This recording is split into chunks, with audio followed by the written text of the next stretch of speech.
darajat Allahumma ya rafi'ad darajat Allah.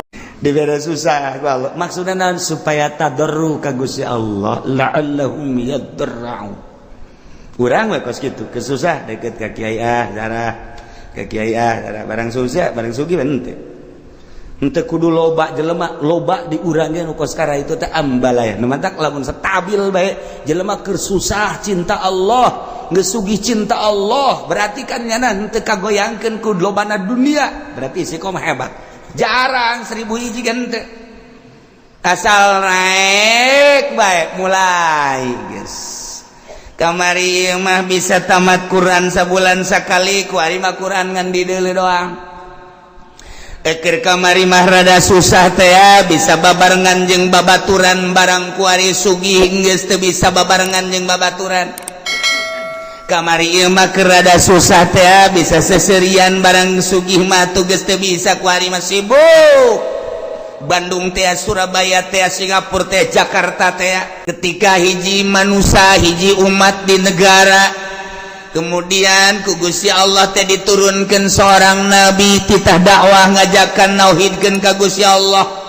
Umatna didinya teu percaya ka nabi tersebut inkar ku Gusti Allah selalu diberi siksa dengan cara siksaan lah teh ku kasangetan fakir penderitaan gering dibere ku Gusti Allah teh paila datang ka hes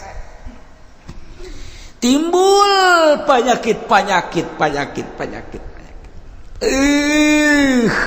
maksud Allah gitu teh supaya berpikir manusia la'allahum yatadarra'un la'allahum yadarra'un dibere susah ku Gusti Allah dibere garing manusia maksudnya supaya jelema tadarru ka Gusti Allah nurut ka Rasul nurut ka Nabi nu diutus ku Gusti Allah.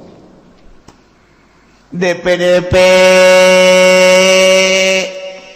supaya tunduk supaya ngarendahkeun diri anu dimaksud kadituna supaya percaya iman ka Allah iman ka para nabi-nabi Allah subhanahu wa ta'ala. Eta umat tu baheula teh kitu tah heula tah. Eta teh sebagai contoh nu baheula. Cak Gusti Allah terus datang ka Kangjeng Nabi Muhammad, datang ka sabada Kangjeng Nabi Muhammad teh dikitukeun bae bakalna. Kayak dibere susah, dibere garing. Maksudnya supaya iman ke Allah. Indonesia baheula teh di zaman kitu Belanda. Urang mun nyaritakeun di zaman Belanda, dongeng-dongeng bapak urang baheula, emak urang baheula.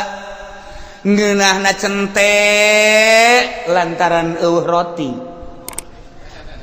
Boborosan kunyana dicabut geus mah boros pare geus mah boros kalapa boros panan pandan dan lain sebagainya di dalahar kunyana kunaon eta lantaran eueuh bala-bala didahar kan kunyana susah kabladieuna terus kaleuweung diteangan kunyana buat tangkal ieu yang ngeunah ieu aya sueg dicabut dibawa ke imah terus dipasian terus dikulub golotrok di dahar di kalapaan caknya langeun aya datanggana nu nurutan fajar sueg kunyana horeng badur mabok nya eta kan zaman eta teh zaman susah nah ieu zaman susah ya dibere susah ieu keur zaman harita baheulanan zaman nenek moyang urang baheula. Jadi ngeunah bejana sagala derowak ngeunah nu asak mah sagala cente ngeunah sagala kingkit ngeunah sagala kitu katokak ngeunah sagala rupa kudu eta atuh kapan eueuh dahareun nu aya eta atuh geus lamun urang nyaritakeun zaman kamari ieu beuh nyabot dangdeur masyaallah segede jempol teh di pasianan di dahar atah-atah isuk-isuk ku amis yak nyana loba dahar kuari mun teu nyeri beuteung kunaon sebab eueuh dahareun zaman eta mah ngeunah jasa zaman kula bae ge lamun urang ngadahar kitu nyaritakeun tentang ngadahar naon dangdeur atah pernah ngadahar kitu huwi nu atah ngeunah ngadahar sao atah ge ngeunah sao atah ya Allah ya Rabbi ku ngeunah eta sao teh komo rada mengkel-mengkel mah ya Allah sao atah tidak nu mantak baheula lamun aya rujak tumbuk teh rujak tumbuk mantep jasa lantaran sagala araratah araraya ngeunah kuari mah kuari loba dahar teu ngeunah nu kos karitu nah ieu dibere hararese ku Gusti Allah tapi eta jelema lamun ba'da magrib breng ngararaji ka imah ustad nu tinggalin ngaraji kabeh mari ustadna ge teh yang dibayar jeung hayang-hayangan ge nu mayar ieu eta masuk kadaot duit teh aduh bisa jana maca Quran aju anu rada gede mah pan baheula ngajina teh depan dari mimiti nu ngejah heula aju nu gede geus ka Quran aju balik-balikna kan ka masjid es di masjid paling jago nyana nakol bedug hiburanana teh nakol bedug hiburanana sakitu dagdugdug dagdugdug dagdugdug dagdugdug dagdugdug geus eta hiburan nyana sakitu doang geus baheula mah aman bere ka belah dieuna terus mahmur ku Gusti Allah teh terus engke paroho deui ka Allah jadi bere susah deui ku Allah kuari be kuari leleti kanan ya kieu bae ini mah keur carita perorangan we ulah kabehan ada perorangan ini kege kaharti kakabehan ge kege kaharti kakabehan Assalamualaikum Waalaikumsalam loh Kiai doakeun kula naon kula dek dagang Kiai aduh boga modal supaya maju bae namun maju mah pan masjid tuh omeaneun jeung nya teh pondok pesantren amis ngeunaheun kadengena kana ceuli ngeunaheun biasa geus pokona mah kula mah ibadah bae geus doakeun ge padahal teh doakeun ge wae sugih-sugih mah keur carita perjalanan ieu cek ya itu sing bener itu sia dagang kayak seminggu datang deh kedua minggu datang deh wow gede hiji Waalaikumsalam roh bari geus dia bantingkeun kopiah ge blek sia kunaon ngabantingkeun puyang cenah kieu doakeun ieu kunaon hayang bisa ngazakat cek dah mantep jasa eta ngomong hayang bisa ngazakat berarti hayang sugih kan hayang bisa ngazakat cenah kulit teh bisa ngazakat lain hayang ngasugih teuing kumaha hayang bisa ngazakat hayang nyaho ibadah zakat sia ngomong pinteran teh tah berarti hayang sugih ya doakeun lagi cenah kulo maju geus sebulan sekali datang sebulan sekali terus dibere maju ku Gusti Allah nu kahiji maju nu kadua maju blek rada lambat kayak makene 3 bulan sekali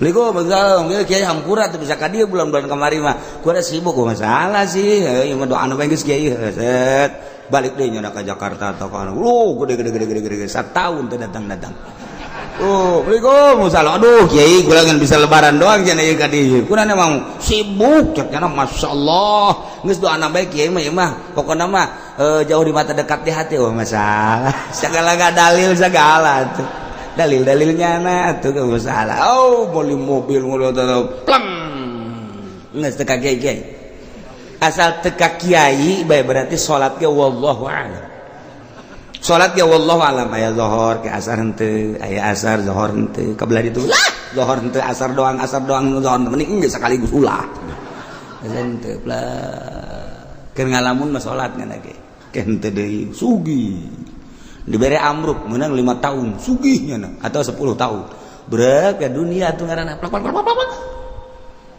datang deh Kiai mangga Waalaikum Waalaikumsalam lu Kiai kunaon jadi duh orang kos kieu nya Kiai aya kamar wajang kula deuk mondok bae macem-macem sagede mondok nek naon geus teu kuat cenah hirup ieu horeng kos gila dunia sakumaha ku kieu di dongeng-dongeng kunaon emang amruk kieu dagang barat tahun 10 tahun ulah teu ka dieu sakali da ka dieu kula amruk aing pake kokoset we tuh Gus ya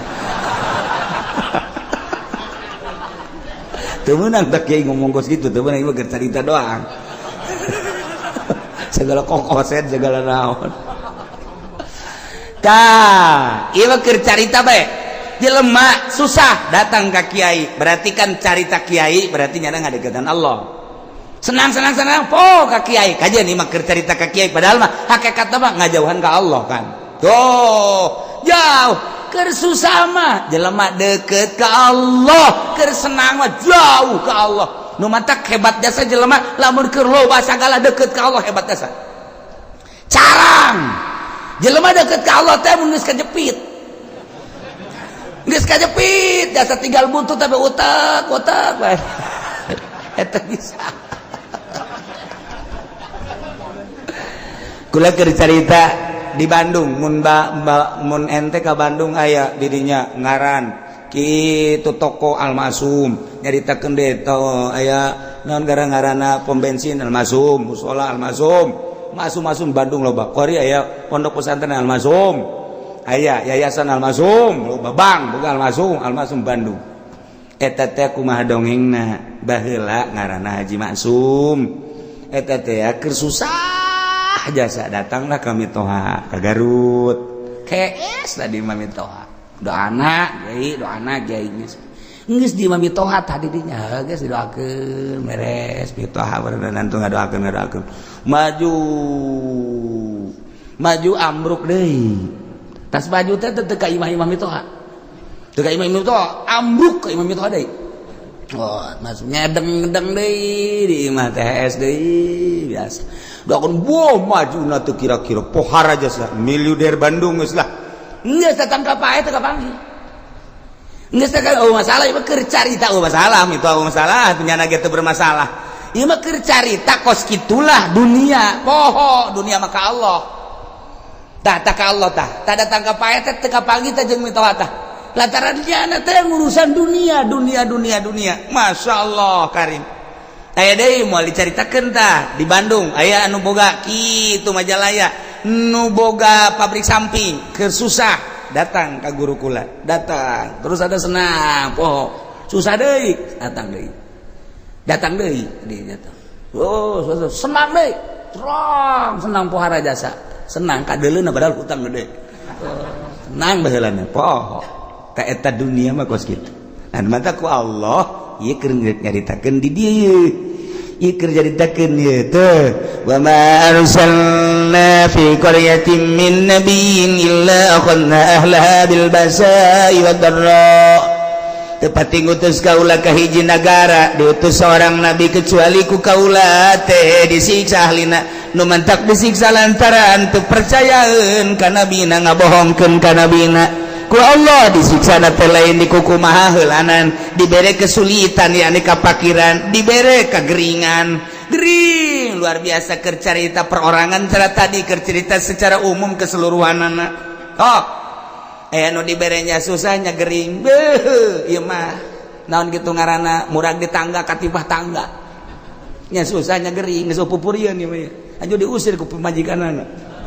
beak anak ngajauhan geus bae eta tah ieu dibere susah ku Allah maksudna naon supaya tadarru ka Gusti Allah la'allahum yadarra'u urang we kos kitu kesusah deket ka kiai zarah ka kiai zarah barang susah barang sugih henteu kudu loba jelema loba diurangkeun kos kara itu teh ambalaya nu mantak lamun stabil bae jelema keur susah cinta Allah geus sugih cinta Allah berarti kan nyana henteu kagoyangkeun ku lobana dunia berarti istiqomah hebat jarang 1000 hiji kan teu asal naik bae mulai geus kamari mah bisa tamat Quran sabulan sakali ku ari mah Quran ngan di deuleu doang eker kamari mah rada susah teh bisa babarengan jeung babaturan barang ku ari sugih geus teu bisa babarengan jeung babaturan kamari ieu mah keur rada susah teh bisa seserian barang sugih mah tuh geus teu bisa ku ari mah sibuk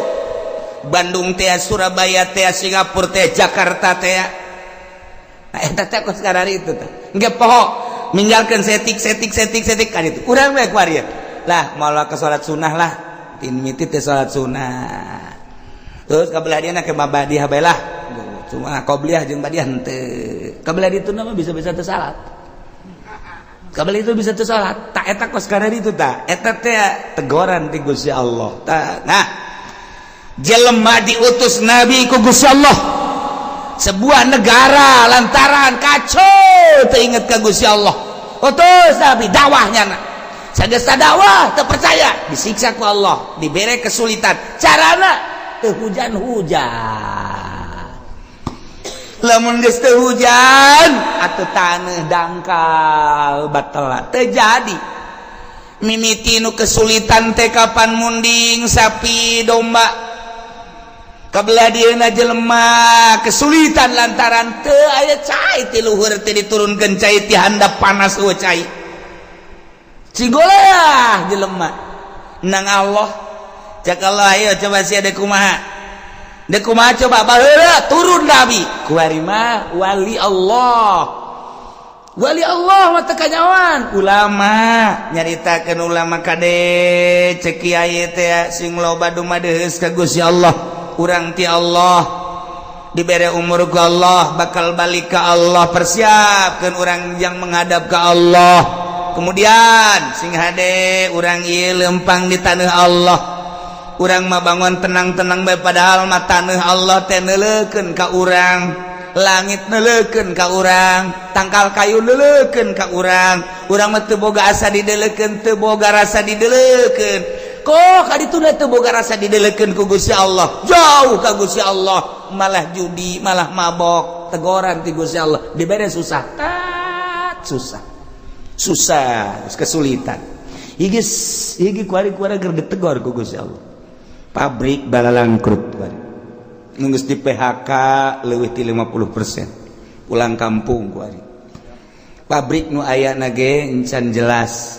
Manajemen geus teu jalan lantaran ekspor impor teu jalan. Sebab dolar makin naik. Kuari geus 13,4. Kadituna lamun 14 geus leuwih parah deui. Antara pembelian bahan baku jeung produksi jeung penjualan teu seimbang. Sehingga PMHK-an anu dilobakeun. Lamun kuari encan jelas bakal datang ka iraha, maka pabrik mulai gulung tikar. Geus pabrik gulung tikar berarti karyawan sabaraha ribu kali kuari keur aya kitu 50 pabrik atau 100 pabrik, sapabrikna menelan manusia kitu 2000 baheula ke dirata-ratakeun kali 100 sabaraha jelema nu nganggur pulang kampung ka ditu. Terbengkalai nu boga kontrakan nu tadina ngandalkeun kontrakan di daharna teh tajang sagala rupa na kontrakanna ditinggalkeun. Maya listrik bapan terus bae. Nu geus eueuh. Nek kumaha tinggal nyana bae tambang mana yang gantung diri bae gitu ya. Mulai itu terbengkalai. Ye bang di urang kumaha pasarkan kuari kurang geus teu jalan. Hatina teh jalan teh kumaha? Jalan mah ala kadar jalan, tapi kan lain cara biasa. Aset anu biasana 1 hari menang 1 juta, kuari mah teu menang 500 acat. Ieu keur carita nu leutik. Carita nu gede, ieu encan jelas datang ka irahana encan jelas. Nah, ieu keur dicoba ku Gusti Allah. Nu tenang-tenang santri doang. Santri suka mikiran pabrik henteu. Santri mikiran tani atuh henteu. Santri pemikiran perekonomian henteu nya teh nyaho ka ekonomi ka politik teh nyaho santri mah. Sebab nya mah jadi wali ka abeh. Mun nya wali santri. Ya tuh tenang wae nya. Ngitung bae we cenah geus payah balik-balik. Assalamualaikum. Seseuri ya. Padahal mah kolot-kolong. Duh anak aing geus datang deui we. Bah, 2 poe balik deui ka pondok. Kudu aya duit 1 juta. Boh. Aduh, kalau tadi aing ngakal di anak aing. Ye, aya duit berangkat. Eueuh duit kula moal. Aya sesu loba omong. Ada teh kira ka pondok deui pondok. Meuli ji Samsu kieu.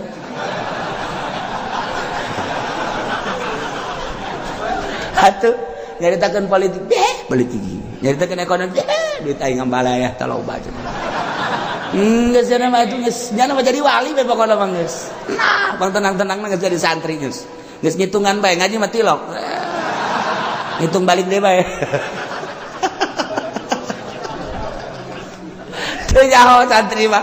Geus teu nyaho naon pokona mah ngaji ibadah geus teu nyaho naon.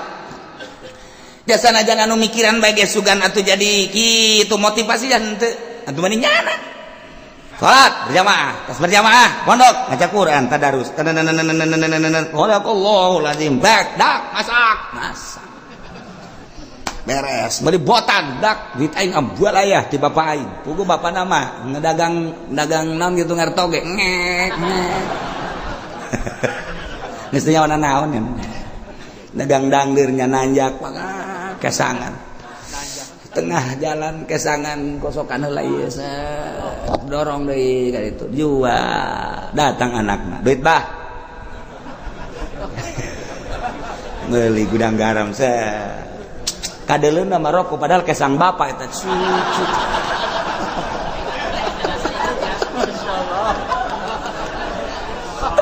tapi juga boga pikiran atuh henteu ja bapana ge ikhlas karena Allah lantaran cek bapana aing ridho jasa aing dagang dangdeur capek ge tah pake ngabiayaeun sia komo sia bisa ngaji teu bisa ngaji ge aing nitipkeun ka sia teh keur macaan Quran ngajelaskeun Quran hadis eta teh ucapan Allah ucapan Kangjeng Rasul geus atuh pokona mah aing mah penting mah sorga we coba mantep teh coba yeay kolotna ge senangeun ya eta teh nyanaan nu di deuleuh akhirat coba sakola hayo mere duit tak 3 juta jadi ibadah wallahu a'lam nu dibaca anak kitab naon dan lain-lain sebagainya jadi ibadah kalau wallahu a'lam datang deui minta duit hak tak dipake poya-poya ku anakna keur carita bener bae heulanan sakolana wallahu a'lam jadi ibadah wallahu a'lam teh ge buka tuh hate sia bego kalau teh ieu mah keur nu capek bae tah mere ka anakna keur carita bisa ngajina geus pohara keur teu bisa ngajina dicatet ku malaikat masyaallah anakna cicing di pondok keur berjuang ngalaksanakeun muacaan kitab Allah dawan Rasulullah dawan ulama dibiayaan ku bapakna anu gantar wasilah ngabiayaan anakna memeh anakna ka sorga kudu bapana heula amin su anak sia teu sakola teu mondok iya emang wah gitu Masya Allah Karim pohara jasa aja tatanggana saya ke mana dia ke pondok ye keke tungguan ngodok kantong nunggu jero keke tungguan bahasa gede jasa cek budak merena yuk set 5.000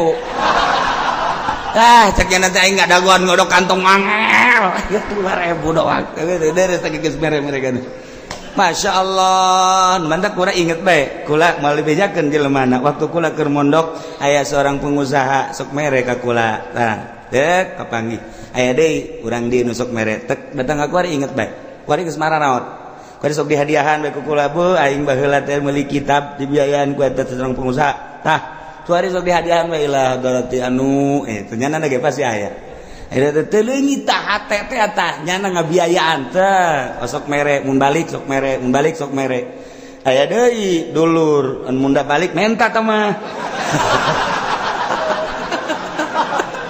atuh dibagi-bagi ku Allah ge nu mere aya nu menta aya lah ieu mah keur carita mun muka mata hate urang blak atuh emang na hirup deuk di dunia doang beuke geus di akhirat blak Masya Allah begitu seorang santri ustad atau kiai ditimbang amalnya bagus sorga cak pengusaha malaikat ulah kali ke sorga kan emang kunaon gitu ulah kagak emang naon hubunganan aya hubungan gede jeung kula ulah kagak sorga kan ji naon heula ke tanyakeun eta kitab nu dibaca kunyana nang meuli saha tanyakan tad emang boga kitab nang malikeun saha aya nang malikeun Pak Anu bener tuh Bapak Anu mana tuh rangkulannya bari ngarangkul bang ngarewas ajak atuh ka sono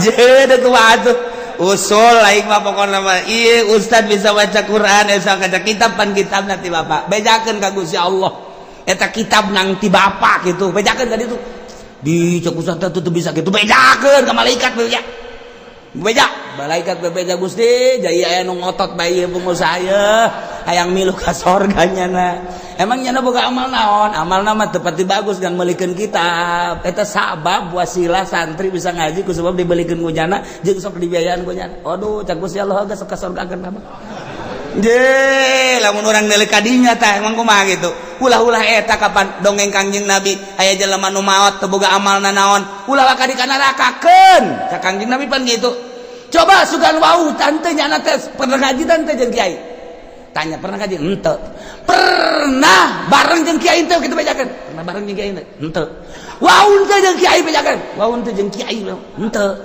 ieu mah berapa mosrongan ieu mah gaji tilok wau henteu bareng henteu pan puara tah mah coba pernah henteu ka imah kiai bae siapa pernah ka imah kiai henteu masyaallah ieu henteu sabaraha henteu cak Kangjeng Nabi liwat tanya liwat pernah teu ka imah kiai barang ditanya si pernah teu liwat ka imah kiai mun liwat pernah eta ge neangan embe kula leungit liwat ka imah kiai aya nu ngomong eta cenah imah kiai jadi kula nyawa geus kasorgakeun berarti nyana eta nyahoeun ka imah kiai je atuh komo nu ngararaji di dieu eta nu ngabiayaan sarana agama mah kos kitu lain lalagan eta dongeng Kangjeng Nabi ditanya heula coba pernah ngaji henteu henteu pernah waun henteu henteu pernah bareng teh jeung kiai henteu pernah ka imah kiai teh silaturahmi henteu boh pohara jasa ieu mah sama sakali cenah mah ieu liwat ka imah kiai eta doang eta ge neangan embe salam tuh mau imam ngabiayaan kan pohara jasa Masya Allah nah ialah tepati-pati kaula ngutus seorang nabi ke hiji negara kemudian bangsa jeung umatna ngabohongkeun ka eta nabi kecuali kaula nyiksa ka ahli negara eta ku cara dibere kesempitan kesusahan anu luar biasa perekonomian teu jalan pertanian teu jalan dan lain-lain sebagainya teh jalan sulit luar biasa wadbarro jeung penderitaan garing timbul gering-gering segala gering darah tinggi segala darah rendah segala ginjal segala macam-macam garing jelema teh geus mah kitu segala makroni segala kitu lihat sirah dan lain sebagainya bahkan aya penyakit anu dibawa ke dokter teh geus ngecek melalui ronsen melalui kitu SG teu kapanggih penyakitna cek dokter cek-cekna sehat pugu gering tapi cek dokter sehat bapak ini udah pulang aja sehat pugu gering bingungnya nanti aing gering bajar sehat dokter bodoh guys bukunya nana gering nana udah ngarasakeun tapi cek dokter teh melalui ronsen penyakitan melalui SG penyakitan darahna bagus ya teh bapak sehat ceknya cek jantung sehat cek paru-paru ge sehat tapi nyana nangis teu bisa kicep-kicep acan cek dokter pulang bapak sehat aing gering ceknya teh nah ini bukan bagian dokter coba ke sono ke Jampang Surade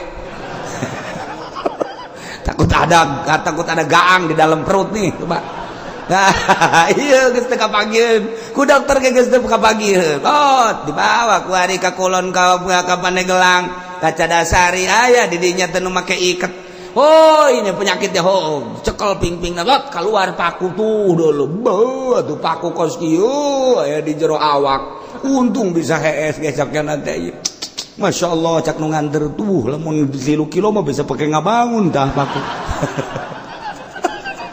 mana ayah di jero awak kudu aya pakuan segala bohong boro-boro paku urang kasura ge leutik gasa nyeri jasa tuh paku sok bodak kieu mah urang teu percaya bae itu cenah teh aduh ieu mah tidak selesai ieu mah moal selesai dicokotan kieu mah sebab di imah ieu mah aya orang hideungan kudu mayar ieu mah segala apel jin segala apel jurig segala naon wah tambah cai tambah daun eta bener apa nu kitu bohong nu karana itu aya penyakit itu bener temen eta mah ngabohong dukun ngaranna disiksa ku Gusti Allah. Maksud Allah mere peringatan la'allahum yadra'un, supaya DPDP, supaya tunduk rendah diri kadituna iman ka Gusti Allah, nu kafir supaya iman, supaya percaya ka utusan Allah, anu geus iban ka Allah supaya balik tobat ka Gusti Allah, supaya mantep menghadap ka Gusti Allah Subhanahu wa ta'ala.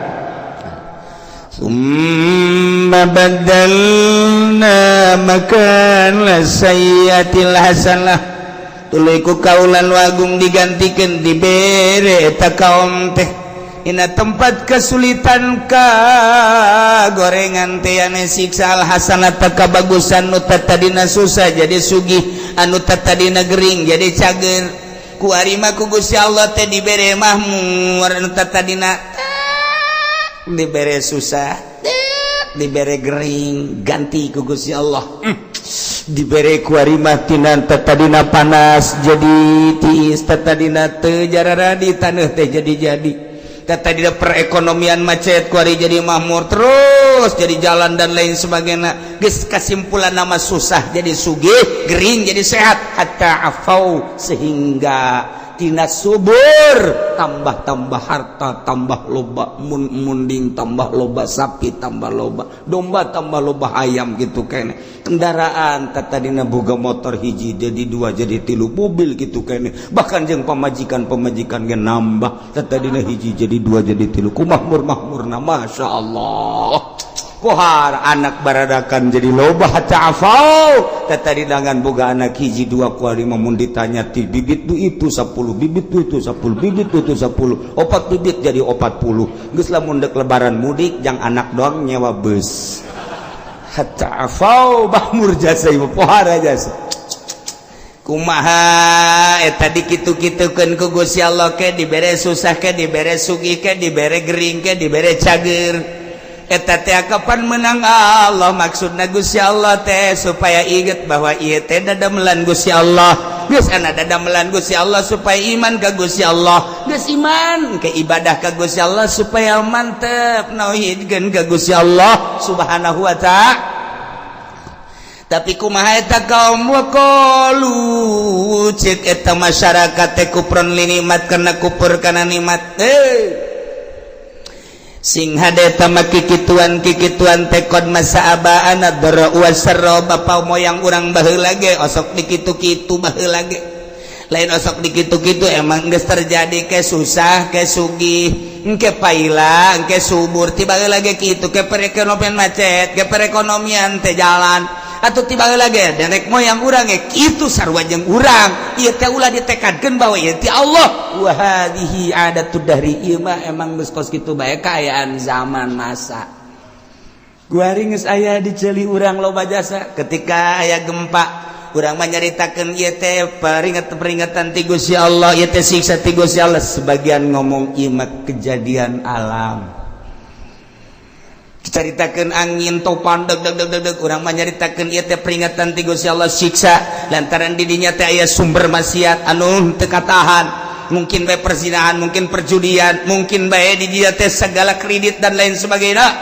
Dia disiksa ku Gusti Allah. Tapi nya nama lain. Ini mah kejadian alam. Ada tuh dahri. Emang geus biasa zaman mah kos kieu. Jadi kan tsunami dat peringatan ti Gusti Allah. Urang mah nyaritakeun ieu teh peringatan ti Gusti Allah. Nya nama lain kejadian alam. Lantaran di urang antara nu mukmin jeung nu fasik jeung nu kafir loba dedengean loba. Tapi ka urang lolobana dah kejadian alam eleh mukmin udah teger di televisi ngomong ini adalah merupakan peringatan dari Allah siksa titik geus kuduna kitu. Ieu lain kejadian alam. Nyaritakeun kejadian alam malulu. Teu harayang ieu mah ngadengen age. Eueun tegas ya kitu tak ka Allah. Hati-hati kita kembali kepada Allah. Kudu mah di TV kitu, hai para kafir-kafir. Iman kepada Allah. Coba nya di sel geus lah pokona. Nekat guru ieu mah kejadian alam deui, Nah iya jelema nu kalalupur nikmat teh ngomongna teh qad masaabana dara wasara urusan kos kieu mah tuh bapak moyang urang ge emang kakenaan baheula aya susah aya sugih aya panas aya tiis aya masyarakat aya menan gitu ngaranna aya keur paila aya keur subur atuh baheula ge karari itu ke ku Gusti Allah dibere angin teu Gusti Allah engke ge aya angin ke gempa emang ieu mah wahadi ada tu dahri walaysat bi hukumatin minallah lain siksa Allah ieu mah kejadian alam tiba heula na geus kitu nurun ka urang ayeuna nu mantak caknya geus pakunu ala ma antum aleh geus sing araya maneh mah maneh bae geus ulah nyaritakeun Allah Allah geus mah lain siksa Allah lain kejadian alam maka lamun ku Gusti Allah geus diperingati melalui paila melalui panas tapi teu daek iman ka Gusti Allah teu daek sadar merendahkan diri ka Gusti Allah ketunggu cek Gusti Allah ujung-ujungna fa akhadnahum baghutatan wa hum la yashurun teh ku Gusti Allah disakalikeun siksana bagtatan teh sekaligus kaget sekonyong-konyong wa hum la yashurun bari manehna teu nyaho kana waktu datang na memena sugan aya kitu warning sen-sen teu aya langsung bae emang kamari ieu waktu aya tsunami Aceh teh emang aya peringatan teu aya jeger kabeh ka bawah waktu kamari ieu di Padang emang aya peringatan awal geus ku Gusti Allah diperingati awal tapi kaberani itu udah tetap teu iman gak gempa sabaraha ribu manusia anu teu disalat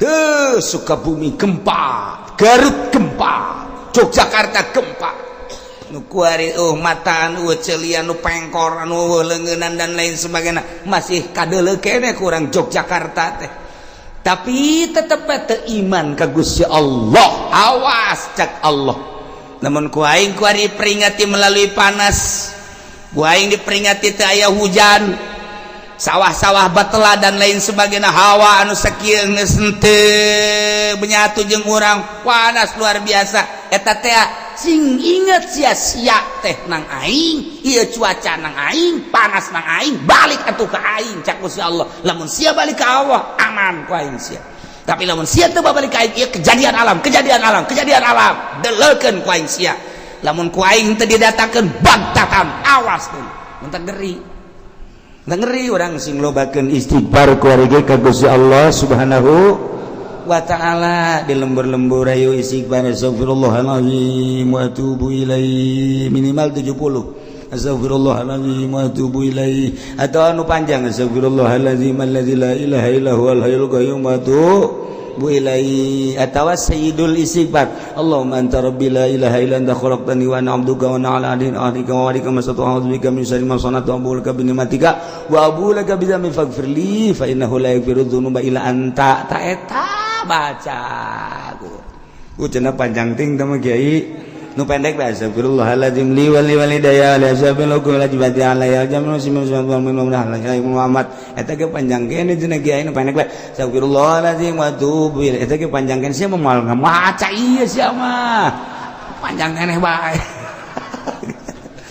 lobakeun baca istighfar balik ka Gusti Allah Subhanahu wa ta'ala lantaran hujan-hujan anu aya di sekitar urang encan hujan murni sing ade encan hujan murni ieu mah hujan buatan teh pemerintah supaya ulah ngebul teuing mantak urang tetep sulobakeun istighfar ka Gusti Allah Subhanahu wa ta'ala ieu kurang keur dicoba ekonomi keur rada carut marut bagi anu bergelut di perekonomian kuari emang kerada carut marut pertanian ribuan hektar nang Allah aya nu geus kekurangan cai urang kula seserian di urang aya hujan lain hujan asli sebab hujan asli mah diawali ku guludug jeung kilat ieu mah guludug kilat mendung hujan sing inget hujan asli awal kilat jeung guludug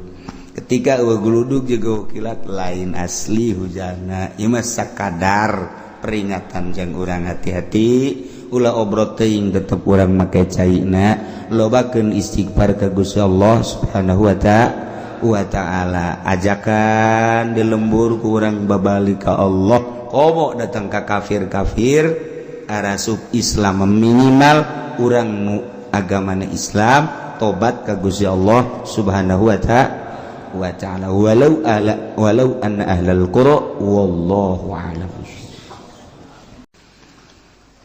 Bismillahirrahmanirrahim.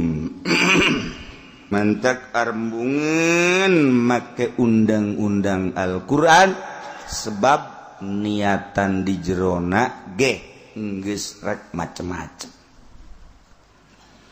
Urang mah anu niatna lurus mulus, teu aya maksud maling, teu aya maksud zina, teu aya maksud korupsi, resep lamun diterapkeun undang-undang Al-Qur'an. Sebab niatan dek maling, bagi jelema nu niatan dek maling moal satuju make aturan Al-Qur'an. Bagi jelema anu endek zina teu satuju make aturan Al-Qur'an. Bagi jelema nu dek ngalalaikeun perintah Allah salat misalna, embungeun make aturan Al-Qur'anul Karim. Urang mah lantaran resep kana undang-undang Allah hayang nerapkeun aturan-aturan Al-Qur'an di negara. Sebab resep urang mah damai indah, hayang di dunia hasanah, di akhirat ge hasanah. Sesuai jeung doa Kangjeng Nabi, Rabbana atina fid dunya hasanah wa fil akhirati hasanah wa qina adzabannar. Ketika Kangjeng Nabi menang memperjuangkan agama, khairul qurun qarni terus mayalihi kabelah dieuna cek Kangjeng Nabi bakal timbullah sultan, amir, raja-raja jeung presiden kuari, terus diperjuangkan kunon muslim Yahudi maupun Kristen. Menang deilah nyana, bergerak deilah Islam setelah 500 tahun Hijriah. Menang deui Islam di zaman Wali Songo, sadunia Islam menang. Tidinya terus tekung sisa abad, maka runtuh kembali serangan-serangan non-muslim yakni Kristen. Terus sampai ayeuna urang terus tuh menang gerak seetik-etik aja. Asal ngomong-ngomong Islam kuari teroris. Asal ngomong Islam teroris. Terus kadieuna beki parah dibuatlah sedemikian rupa ku Yahudi Amerika geus puguh nyana sorangan dijieun urang diadu-adukeun. Iyalah kelemahan Islam. Dek bangkit deui terus dek bangkit kajen goku wahage atuh terus bae hayang bangkit ngan encan dikersakeun ku Gusti Allah. Sebab engke bangkitna Islam mah ku Imam Mahdi.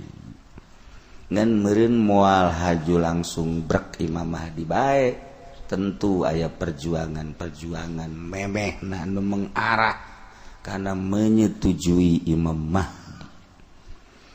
Kuari terus bae unggal negara membuat kelompok-kelompok untuk menguatkan Islam, termasuk di Indonesia. Terus geus kitu bae terus moal eureun-eureun atuh ngaran-ngaran berjuang. Kuari mah di negara urang nu nagarana lain make syariat, make undang-undang Walanda. Antak baheula mah di urang aya nangka Walanda. Eta teh kabeuki urang Belanda. Antak lamun kuari jelema nu beuki nangka Walanda akur jeung si eta. Belanda eta. Lain gitu lain sebab di Belanda nangka kos gitu. Di Belanda aku lagi betari tadi Belanda teh. Nangka monyet bade ditu. Jadi jada hobieun jadi kuari dijulukan menangka Walanda. Di urang teh mengakar aturan Belanda lantaran nyana ngajajah 3 abad setengah. Terus datang ke ayeuna undang-undang Belanda anu dingaranan demokrasi di urang di jalan. Ibadah nama urang ke Allah, kitab nama Al-Quranul Karim, perintah Al-Quran dilaksanakan, mengkerucut seluruh dunia menuju Baitullah lantaran etalah perintah Allah. Undang-undang di negara nama make aturan Amerika. Jadi antara kahirupan urang di negara Indonesia nu mayoritas Islam nyekelan Al-Quran jeung undang-undang negara berbeda. Pelaksanaan ibadah urang negara mah negara. Padahal Al-Quran teges ngatur jang negara jeung agama ieu kitabna. Tetapi ternyata orang politik mah lain kos kitu. Untuk menyeimbangkan, maka dibuatlah negara urang negara demokrasi. Urusan agama aturlah ku pemimpin-pemimpin masing-masing. Kristen boga ketua jeung kepala. Buddha boga pemimpin. Hindu boga pamimpinan, Islam aya pamimpinan. Sok agama kena lempang masing-masing, tetapi ketika kembali ke negara, ialah negara urang. Nu agamana naon bae kudu mengikuti aturan negara Bhinneka Tunggal Ika.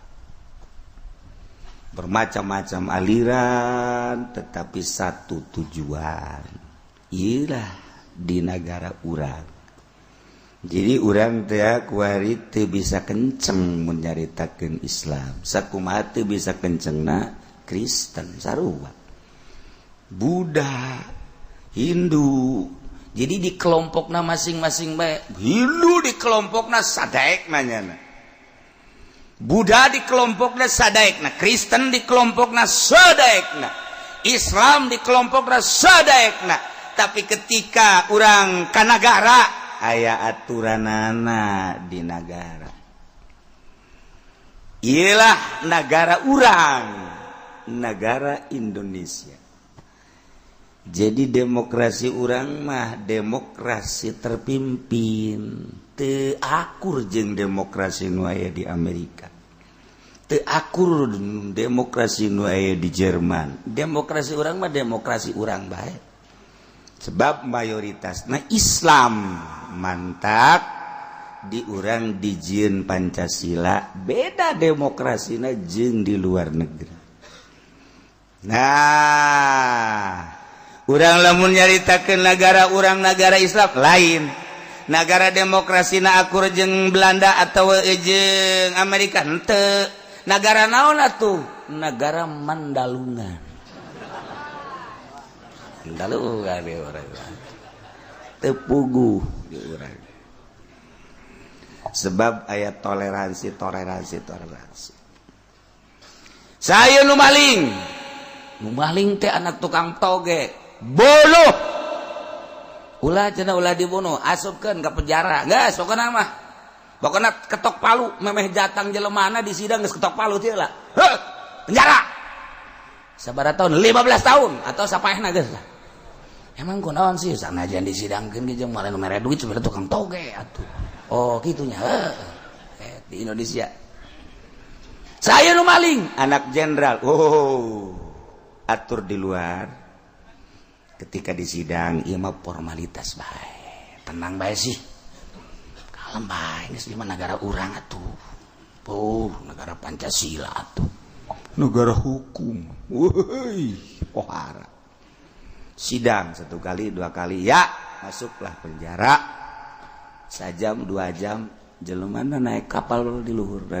Itu itu teh nu kamari di penjara teh. Kok bisa naik kapal? Kalau bohong. Kalau bohong sih. Di mana negara urang, Pan? Oh. Hukum di mana aya hukum? Hese. Negara hukum dengan ngaranna doang pibuktiuna nama koski. Bisa di lobi di urang.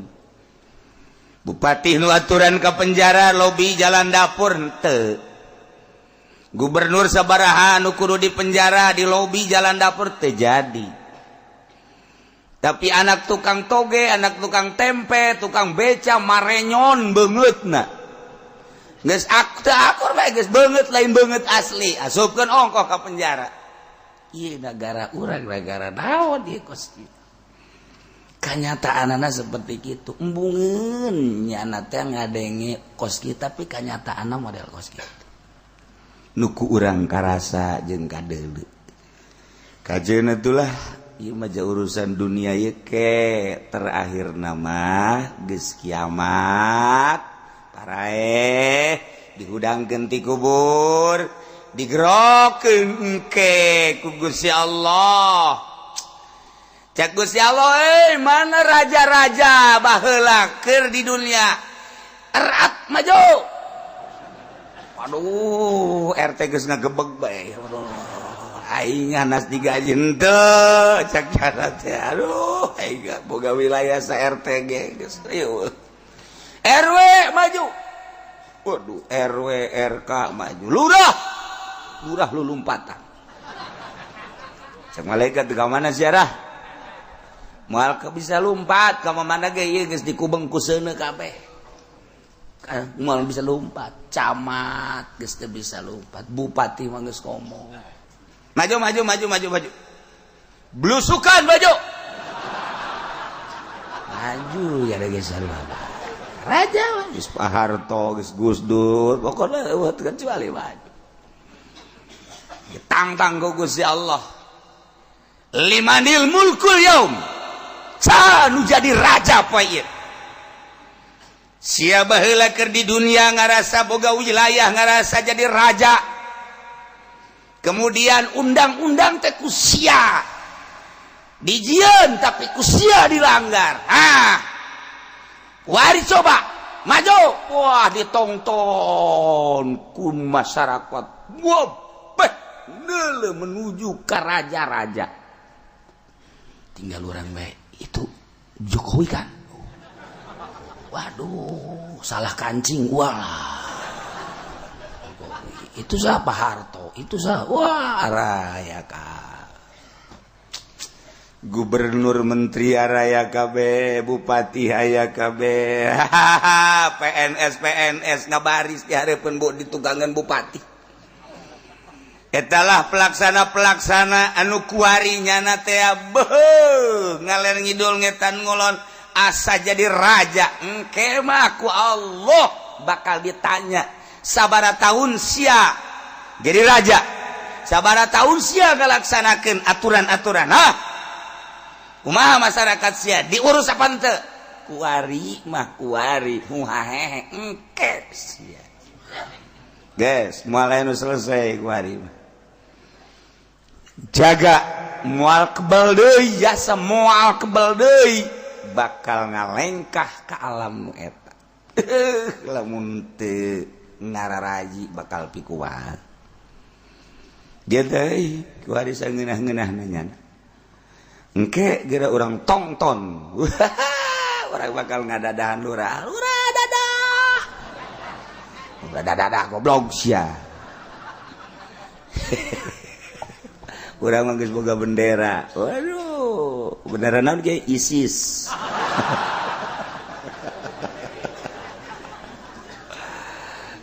Di akhirat geus boga rajeg bendera, Masya Allah. Kuari ieu.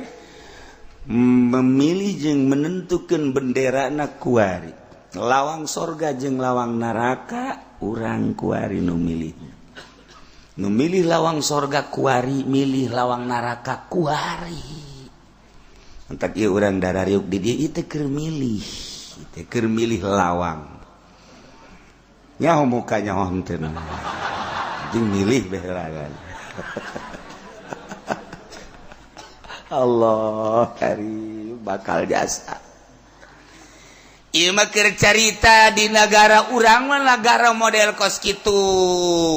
Jadi nu kurang dibahas sebuah negara nu undang-undang nama ke aturan Al-Qur'anul Karim, tapi ketika orang menelusuri tentang satu ketuhanan yang Maha Esa, dua kemanusiaan yang adil dan beradab, 3, 4, 5 sila, ia menang nyepot tina intisari Al-Qur'an.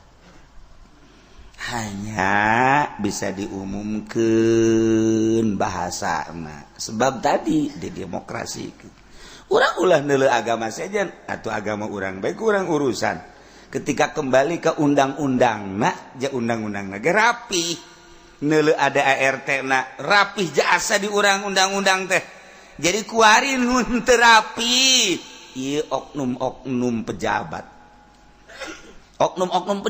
na ieu mah ieu nu nyieun teu rapih teh ya. Tangerang lamun rapih ngalaksanakeun undang-undangna jeung aturanana jalan moal aya anu gerenjal-gerenjul bahkan lapisanana ge lain make aspal bila perlu make perak make emas. Ge emang kumaha gitu. Tangerang mah lain lalagaan, duit numpuk sakit. Sakit loba henteu sih sebenarnya.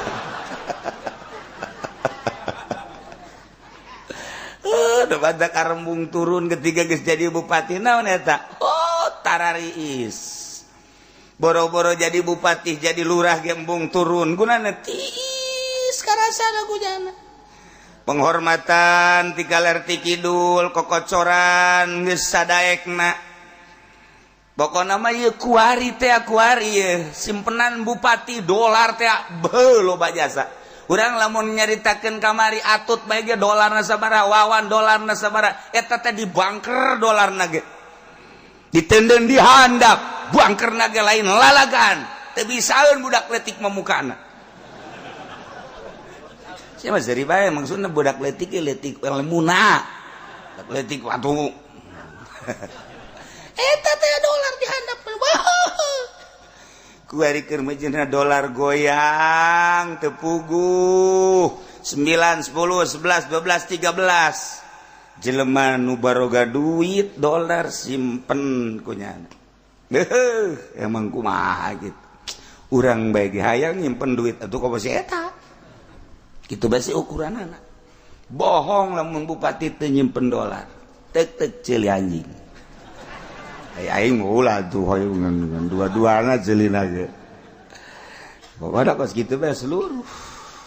Ieu teh ya meunang ngalantik nyana make Quran ngalantikna siap ngalaksanakeun aturan jeung undang-undang untuk rakyat. Ternyata kos kitu tinggal tunggu tanggal mainna. Nah ieu mah kacaritakeun teh di sebuah negara kemudian aturanana make syariat ternyata horeng negara teu ngalaksanakeun syariat maka masyarakat sebagian nyieun kelompok eta teh dibuat terorganisir dibuat satu organisasi mungkin partai make aturan-aturan Al-Qur'an anu dahsyat luar biasa pelaksanaanana. Andai kata nu milu ka nyana ketika teu ngalaksanakeun aturan-aturanana nyana bakal mere peringatan setelah peringatan kemudian sanksi-sanksina bakal dilaksanakeun. Nyana nyieun kekuatan aya abrina aya polisina pertahanan dalam pertahanan luar. Jadi di jero negara nyieun gerakan-gerakan muncak orang mah di negara nyieun negara aturanana sebab naon negara nu aya aturanana teu sesuai jeung nu dipakakahayang ku masyarakat maka nyana satungtung encan ngayakeun gerakan-gerakan makar terhadap pemerintah antepkeun turika baik-baik aja. Bahkan undang-undang nu dijieun kunyana nu leuwih bagus tibatan undang-undang pemerintah sah cak agama bisa dilaksanakan. Jadi saksina sah, nu teu sah jadi saksi teh pasek. Sementara ieu mah leuwih bagus tibatan pemerintah. Atuh andai kata jadi saksi leuwih mantep tibatan saksi-saksi pemerintah. Sebab pemerintah mah pasek, ieu mah nyana memulihkan aturan-aturan itu Al-Qur'anul Karim. Jadi leuwih hebat.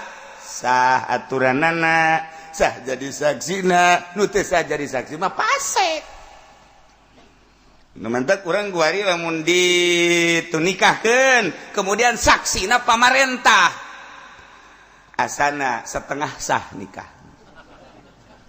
Bab teu sah kan disaksian ku jelema pasek. Sedangkan pemerintah teh kapan pasek? Sebab nyana henteu make aturan-aturan Al-Qur'anul Karim pasek. Mantap kaju acak-acakan ge kuari. Mantap kuali mah kula ieu naon ngaranna Noel ka masyarakat di mana bae nikahkeun mah wayahna lah. Teangan kiai nu jadi saksina, teangan ustad, teangan ahli-ahli Allah anu supaya anak ieu ulah terbengkalai. Udah terbengkalai, masya Allah. Disaksian cina ku guru sekolah. Guru, aja guru marah je. Kiai cina sombong amat, lain sombong ka dia sia. Disoekan hulu sia poin sia. Emang sia teu pasek gitu. Pan cina kiai nyebutkeun pasek. Kapan kula cina pasek di mana? Ai sia unggal poe eta ngajar neuleuh beungeut bikang goblok sia. Pasek sia. Unggal poe kapan neuleuh murid teh sia tah, unggal poe sia nganjang resmi eta ngaranna. Asik eta kusaran itu. Tuh, terus di negara dan mantap ge. Urang teh bangun bangga jasa nikah disaksian ku bupati. Eta teh lamun ku nafsu mah bangga, boho nikahna disaksian ku bupati, nikahna disaksian ku gubernur, tapi kiai mah ceurik hatena. Kok ngarasa bangga ku blon-blon teuing sih. Ieu mah urusanana agama. Lamun secara administrasi mangga bae saksina bupati, saksina gubernur secara administrasi, secara pengesahan nyana nyaho kasarat jeung rukuna bisa nyaho, tetapi nyana pasek. Ulah anu apik mah geus kiai bocona teh mah dek ngalakukeun kiai bae. Ka dieu sia ku yang ditelu sia keun. Keur di bener sok kararese jasa mah budak.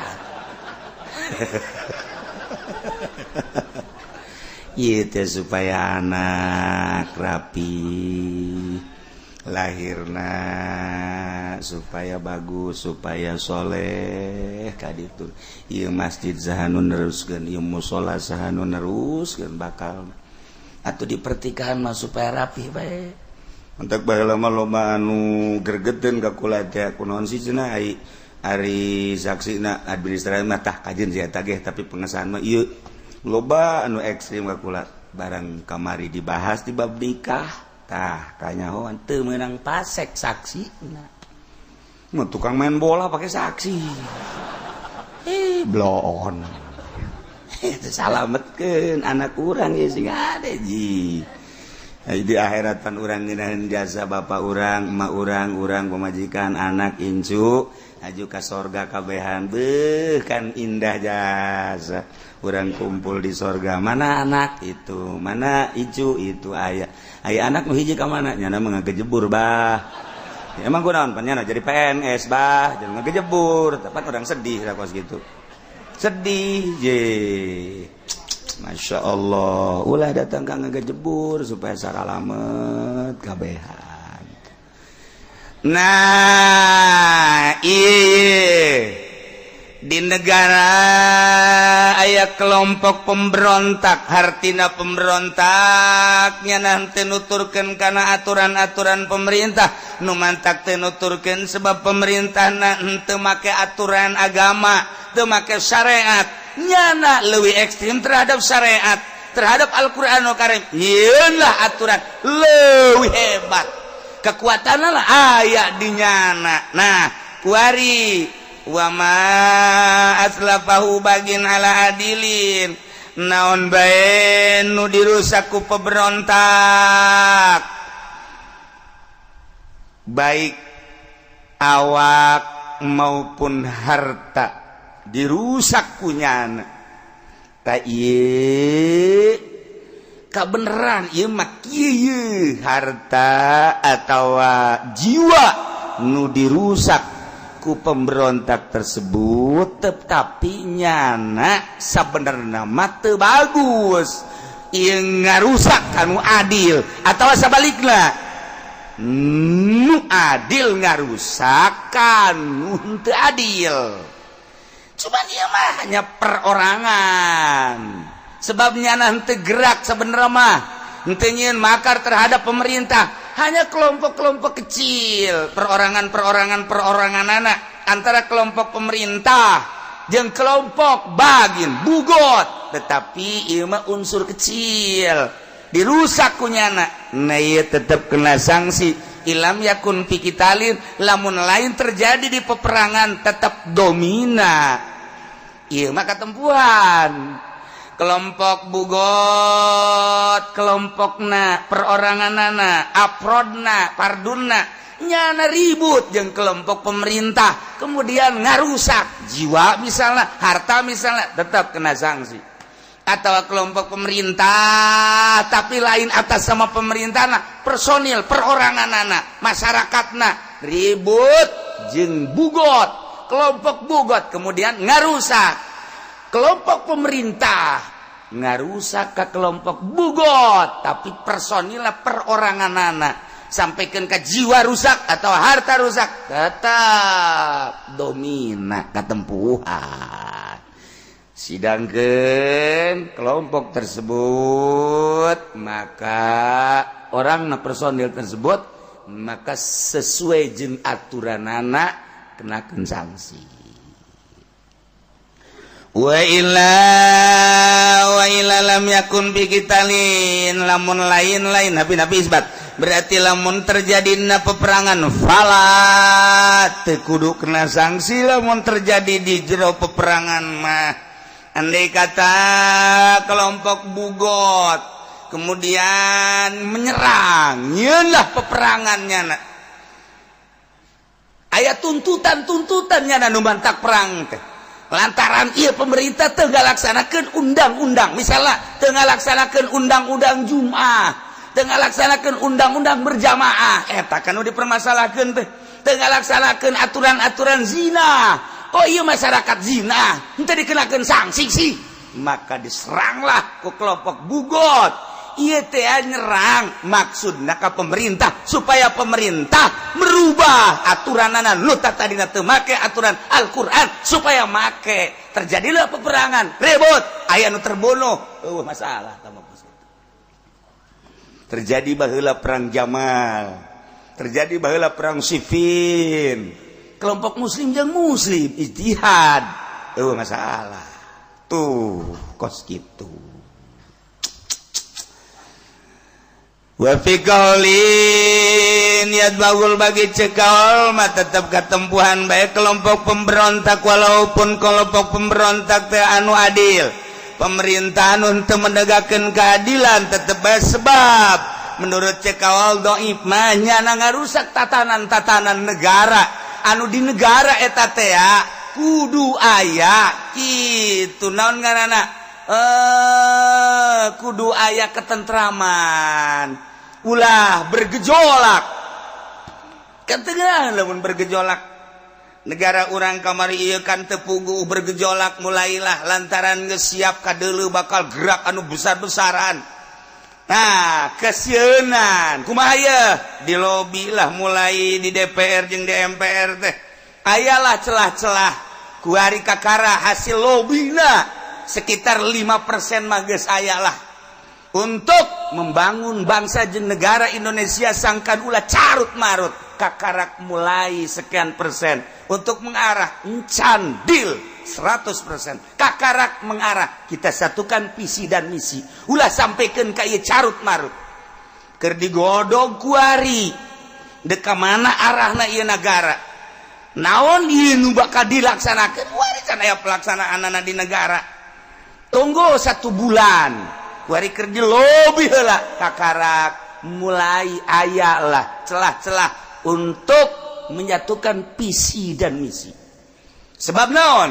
Sebab ditinggali di berbagai provinsi ieu geus lain lalagaan bakal gerak gede-gedean.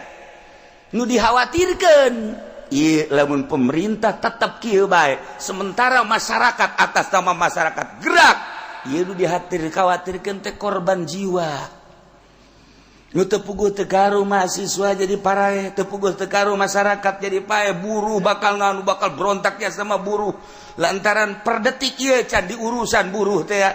Nya nama mun kita perang siap jasa geus kajen pae geus. Sebab nya nama kuari geus rasakeun pae. Enggak siap. Nah, lobby mulai aya sekian persen, kakarak mulai aya doang. Ieu naon ieu? Perlu ketentraman di sebuah negara. Coba kita bahas. Aya ikut campur tangan luar coba.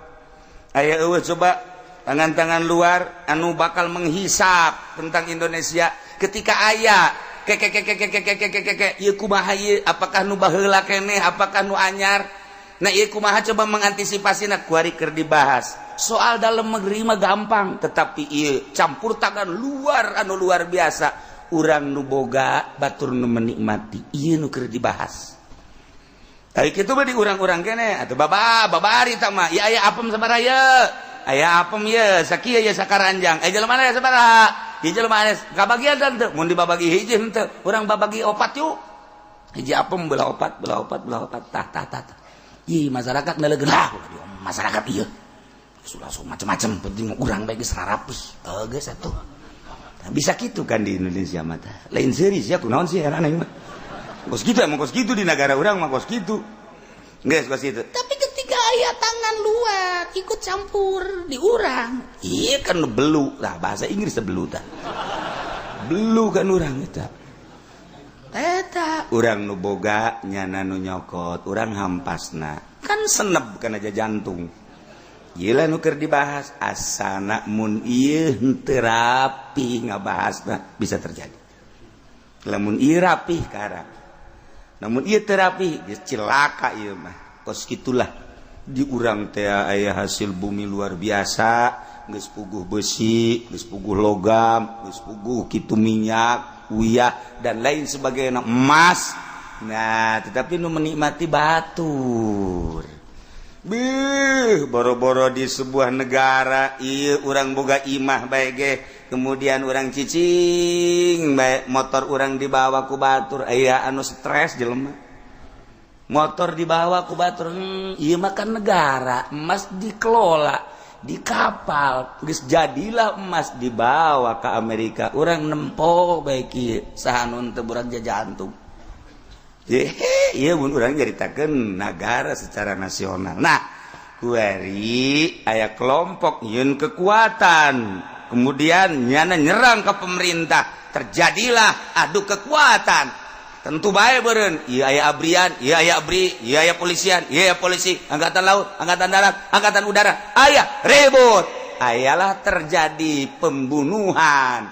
Nah ieu mah teu dikenakeun sanksi. Sebab nu ieu endek ngabangun syariat, nu ieu mempertahankeun kesatuan bangsa jeung negara, tapi di atas syariat. Kakarak eta mah ijtihad kan asupna, geus masalah. Tapi lamun terjadi di negara urang, kumaha cenah kieu mun terjadi di negara urang? Wallahu a'lam bissawab. Henteu cenah mah yang jelas bae, wallahu a'lam bissawab. Henteu cenah kieu cuma sia mah teu ngadenge. Wallahu a'lam atuh negara urang mah tadi geus dibahas kos kieu. Ngan untung bae aya nu daekeun jadi pamarentah sakieu geus alhamdulillahirabbil alamin. Eueuh pamarentah saha anu mangieunkeun KTP, saha anu mangieunkeun SIM, saha anu nguruskeun SPPT. Nah iki geus alhamdulillah jang penataan sakadar hirup salila hirup di dunia. Urang aya nu daekeun eta ge geus alhamdulillahirabbil alamin. Lain daekeun puguh paronjang-ronjang kiai. Sabodo tah urusannya na ieu. Ja santri mah bari mun ditah jadikeun bupati mah daek santri. Moal Kipu Doli misalnya kita jadi bupati moal daekeun sebab naon teu boga ijazah. Saya nunduk ngajadikeun ongkoh deh. Wal mutawil bila syaukatin yadmanu anu nyieun rancangan-rancangan untuk merubah tatanan negara poin anu teu dilaksanakeun ku negara tetapi nyana teu boga kakuatan jadi ieu mah mun ceuk bahasa sompral nama gede kahayang teu boga kakuatan mun ceuk bahasa sompralna deui mah ieu teh kitu ambek nyedek naon tah kadituna tenaga kurang. Ini kos aki-aki geus bubuka, geus kabeh. Nyana geus geus perasaan nyana aya di surga Firdaus. Biasanya teh ternyata cak pamajikan Kak ulahan teman-teman atuh emang gonon eta teh hudang Kak. Ternyata ge sadar ieu sial jasa jakina kieu untung nama di kamar ngarokok bae teh eta ngaranna ambek nyedak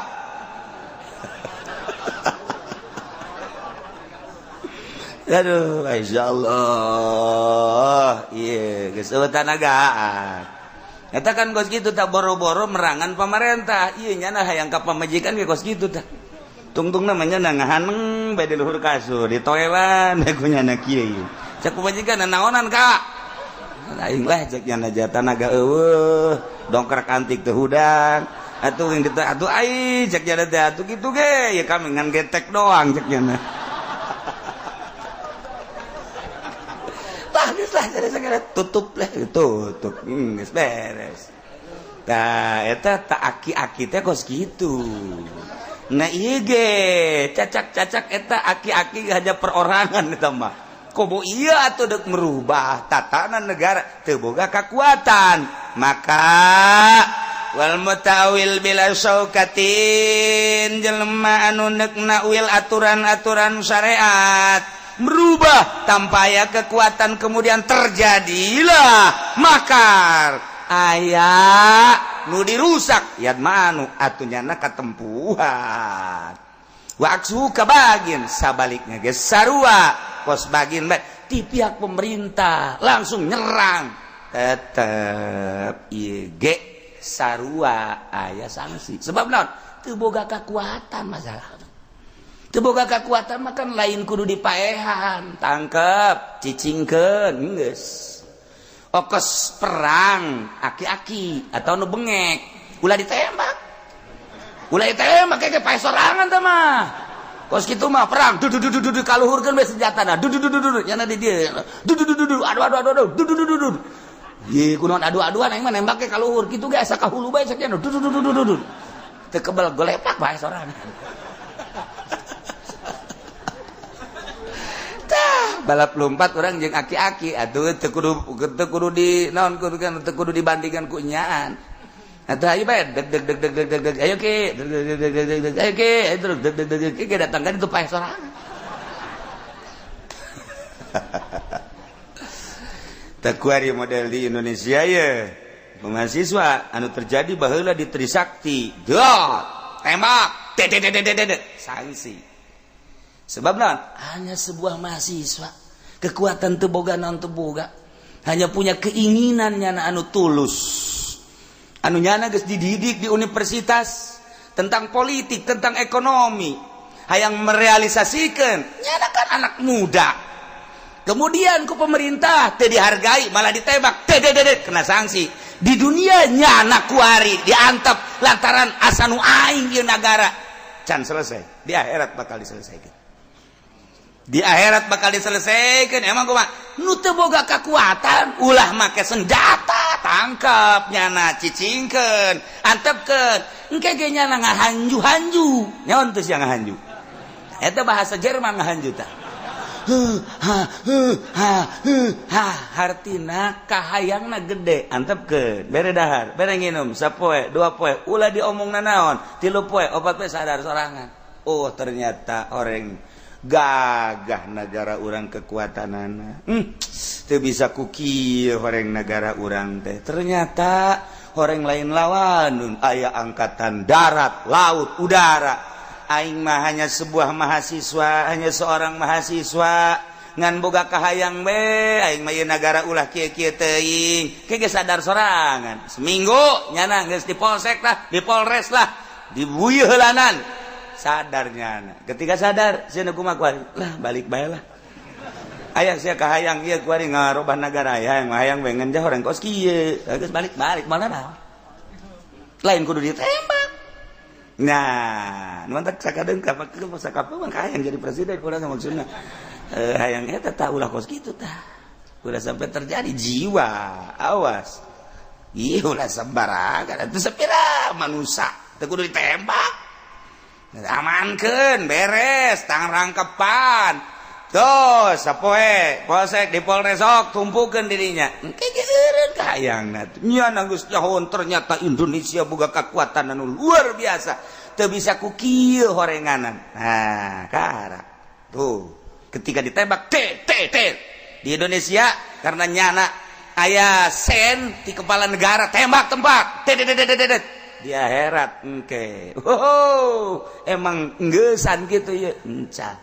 Kuari mah hanya pelaksanaan di akhirat yaumul jaza. Pembalasan engke di akhirat.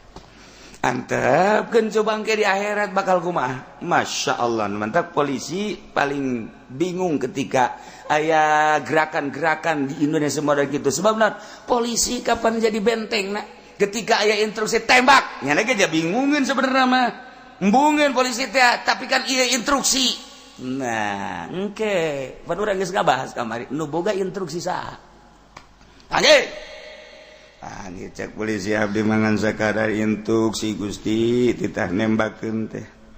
Itu dikenakeun pan abdi kumaha, dikenakeun pan pae. Ho geus atuh geus. Sia pemimpin sia anu instruksi itu RI 1. Oh RI 1 melalui panglima anak jenderal anu. Sidangkeun ya. Itulah nu ngagejebur ka neraka. Aya abdi sia mah di sisi bae nerakana. Aduh, sakit. Atuh Gusti sisi ge neraka-neraka keur tuh. Heuh ngarti mah sia. Masyaallah. Encan anggeus di Indonesia encan anggeus. Tak aringgis jasa. Fa in zakaru madlamatan aw subatan. Kemudian wala yuqatilul bugot tatayabasa ilaihim aminan. Ulah waka nyerang pemerintah, merangan kelompok-kelompok bugot, ulah waka sehingga ngutus heula pemerintah teh seorang utusan terpercaya untuk melobi, terpercaya, pinter, pandai menasehati untuk menanyakan mayan kimuna naon nuku manehana teu dipake karesep. Setelah teu dipake karesep, penyangkalan tersebut tanya coba alasan-alasanana. Silakan. Kelompok bugot aya di daerah mana? Kemudian saha panglimana? Saha gitu pemimpinna?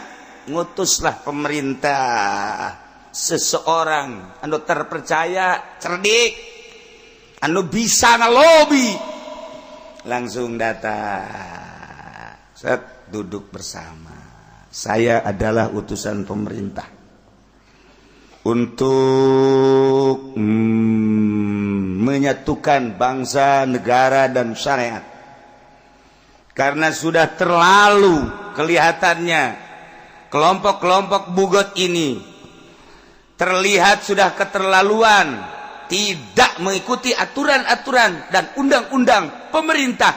Maka marilah kita samakan visi dan misi. Coba terus di lobi naon sababna ieu sampikeun ka nyieun kelompok, kemudian kelompok tersebut sampikeun ka boga kekuatan. Coba tanya naon sababna, yas'aluhum mayan kim.